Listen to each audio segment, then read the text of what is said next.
All right, so Toyota brings out their new car, right? Their new EV, the BZ4X. They say it's amazing and I love it. It's going to be amazing. And they spent all this money on marketing. They did spend a lot of money on marketing. They spent too much money on marketing. They should have spent more of that time and money on the car, but they didn't. And then journalists in Europe get the car, they test it, and they test a lot of EVs because they're in Europe and they get access to more EVs than we do in Australia or in America or anywhere else. And they say, Toyota, you lied. Hello, my friends. Welcome to the channel. I'm the Electric Viking. My name's Sam Evans and I call it how it is. It's just what you have to do, right? The name of the game, the point of YouTube is to be able to tell the truth and not have someone pull your little puppet strings for you. Like the media. I mean, all forms of media. There's all the talking heads on the media. And sometimes they say really good things, but you know there's all the little puppet strings being pulled behind. That's the point here, right?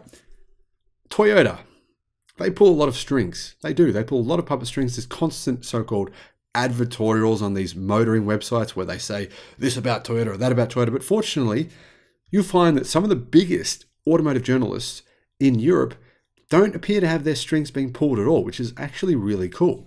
So the biggest motoring publication in Norway, they did a car test of 22 different cars. They tested the BZ4X. In fact, the reality is here, they've tested about 60 different EVs on the same loop. The BZ4X from Toyota was the worst. It was the worst of all of them. It had about half the advertised range that Toyota said it would get. And the journalists were like thinking to themselves, what is going on here? Something is up. This doesn't make sense. So they went and tested it a second time. Same thing happened. What happens is these journalists contact Toyota. They say, this is crazy. What's up with this car? We've tested it. We believe the battery pack is not the size you say it is. It's not possible. Toyota go quiet. They just go quiet. Apparently, it was at about this point in time when Toyota started saying, recall, the wheels won't stay on. You could die, in our EV. The wheels won't stay on.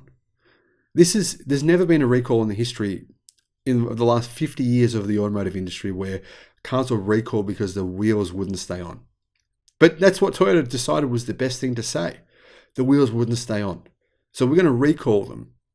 Only an idiot would believe that insane story. You'd have to be the most brainwashed, mega Toyota religious fan, like fanatic, cult fanatic from Toyota to believe this bogus story that the wheels wouldn't stay on. They couldn't just turn the bolts on a bit tighter, or the engineers couldn't in a matter of days work out why the wheels apparently were falling off. Was anyone driving around with them with the wheels falling off? Not that I've heard. Have you heard that story? I haven't heard this. I actually tried to find this information. I tried to find people saying, oh, the wheels are just falling off all over the place. So yeah, fair enough for Toyota to recall the cars. Well, it was about this time that Toyota went quiet. They just said nothing. Nothing. Right? They just went totally quiet. They have this massive PR department, totally different to Tesla, right? They put mega money into their PR department. They put mega money into their marketing department. Oh, what a feeling. I mean, as if you haven't been brainwashed with millions of those ads over your lifetime if you live in the West. And all of a sudden, those guys just went silent. All of a sudden, those guys just went on holidays. I mean, none of them could show up to work. They're all sick. They're all sick and on holidays. PR, marketing, all of them were just sick and on holidays. And then, well, about 7 months later, Toyota go, yeah, we've fixed the wheel problem. And now we've fixed the battery problem. And they send the cars back to Norway to get tested again. They say, we've fixed it. And what they did is they reduced the battery buffer. So normally an EV has a battery buffer. And the battery buffer basically, it means that usually the battery will last longer. So if you have a bigger buffer, it means that if a person charges the battery to say 100%, they're not really charging it to 100%, they're more charging it to say 80% anyway, right? I don't think people really think about this, but if you charge your EV to 100% and it's got a big battery buffer, you're not actually really charging it to 100%, are you? Yeah, because it's still got a big buffer there. You're really charging it to whatever the buffer is. And in some cars, that's more than others. One car, it's more than others, is Tesla. When you drive a Tesla vehicle, this is factually true. I made a video about this and I'll put a link in the description if you'd like to see it. If you hit zero, the average distance you can still drive after hitting zero is 42 kilometers across different models of Tesla. I averaged it out. It's about 42 kilometers, so about 27 miles, I think that is. So yeah, you can go further. In fact, some models can go further, depends on the car, depends on the day, depends on the temperature, but that's about the average. So Toyota thought, well, ours can do that too. We can do what Teslas do, but people are saying our range is abysmal, so let's just reduce that battery buffer and we'll solve the problem of having low range. Now, LBuild24 is probably the biggest website in Europe that I'm aware of when it comes to testing electric cars. And they got sent a BZ4X. They said, we are not able to achieve the same range as Toyota is still claiming.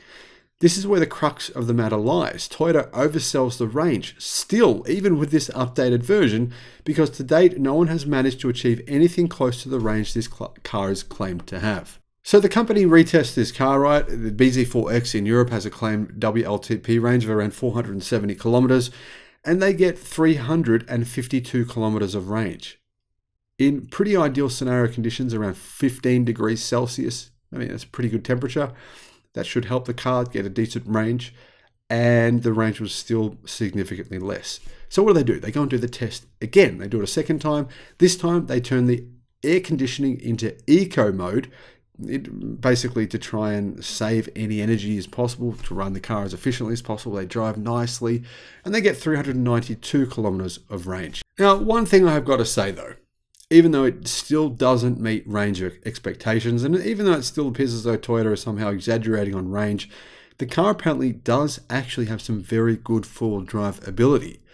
They said, what we must emphasize is that the car offers far more than just range. So let's just forget about that range issue. Let's just pretend that doesn't exist because, hey, it's Toyota. And yes, Toyota do sell advertising on our website. Earlier this winter, they said, we ran the BZ4X through a thorough comparison test of the four-wheel drive. Here, the BZ4X took on several of its fiercest competitors, and it won brilliantly. When all the pros and cons are added up, the BZ4X is a good car, but with a somewhat short range, especially when compared to its competitors. However, they went on to say this. However, if we don't just look at range, but we consider price, there are several competitors offering a similar package at the same price, and many of them are far better cars. The other controversy is this. Toyota have said the BZ4X has a 10-year battery warranty, but they actually didn't disclose that in the very fine print that I can't personally read because my eyes aren't good enough. I tried to read it, it's too small for me. I have to use a magnifying glass. That kind of fine print. They say the only way you can maintain that warranty is if you service the car for 10 years at Toyota dealerships. That's going to cost you a lot of money. When you add that all up, over 10 years of servicing, that is just unneeded and unnecessary in an electric car. How much money are you paying to maintain this warranty on a battery which in 10 years time, which will be, pretty well obsolete anyway? Yeah, that's a bit of a questionable one in my opinion. And there's been a bit of a court case apparently going on in Norway at the moment around that. Now, LBuild24 says this. You can get a 10-year warranty on the battery, but in order to offer this, Toyota has had to insure itself. They have done this by inserting a large buffer on the battery, which is not usable for you as a user. Because while the total capacity of the battery is stated to be 71.4 kilowatt hours, you as a user have access to only 64 kilowatt hours in use. And here is the big problem that I see with Toyota. It's false advertising. Not only are they advertising pretty misleadingly in a way with the 10-year warranty, they're also saying that the 71.4 kilowatt hour battery pack is 71.4 kilowatt hours. So buyers are comparing them and saying, hey, this car has 71.4 kilowatt hours, this one has 70, this one has 75, and that's what they use to actually make a purchasing decision. Toyota is not telling you, the customer, that actually only 64 kilowatt hours of that battery will ever be available for you to access. Thus the reason the range of this car is shorter than what Toyota are actually advertising. LBuild finishes by saying this. From our side, the Toyota BZ4X is on the road to recovery, even if it is not completely healthy. Let me know what you think about that statement in the comments, and thank you for watching. Bye-bye.